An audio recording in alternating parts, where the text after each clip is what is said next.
பாதுகாப்பை 100% உறுதி செய்வதில் எந்தவிதமான சமரசமும் செய்யக்கூடாது என்று ஆட்சியர்கள் மற்றும் எஸ்பிகளுக்கு முதலமைச்சர் விஜய் உத்தரவிட்டுள்ளார். சென்னை தலைமைச் செயலகத்தில் IAS மற்றும் IPS அதிகாரிகள் மாநாட்டில் பேசிய முதலமைச்சர் விஜய் பல்வேறு அறிவுறுத்தல்களை வழங்கினார். குறிப்பாக பெண்கள் பாதுகாப்பை உறுதிப்படுத்துவதில் no change and no compromise, பெண்களின் பாதுகாப்பிற்கு உரிய சிறப்பு ஏற்பாடுகளை மாவட்ட ஆட்சியர்கள் மற்றும் காவல் கண்காணிப்பாளர்கள் செய்தே ஆக வேண்டும் என அறிவுறுத்தியுள்ளார். மாணவர்கள், குழந்தைகளின் பாதுகாப்பில் கவனம் செலுத்தி பள்ளிகள் அருகில் உள்ள கடைகளை தொடர்ச்சியாக கண்காணிக்க வேண்டும்.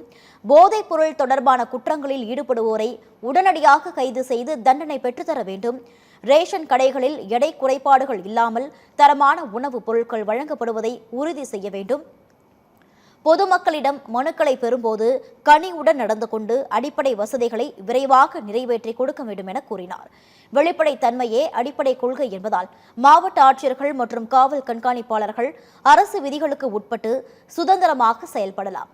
தனிநபர்களின் தலையீடு இருக்காது. சாதி அடிப்படையிலான பாகுபாடு மற்றும் வன்முறைகளுக்கு எதிராக உறுதியான நடவடிக்கை எடுக்கப்பட வேண்டும். பள்ளிகளில் சாதி ஊக்குவிப்பு சம்பவங்களை கல்வித்துறை கண்காணிக்க வேண்டும் எனவும் அதிகாரிகளுக்கு முதல்வர் விஜய் வாய்மொழி உத்தரவு அளித்துள்ளார்.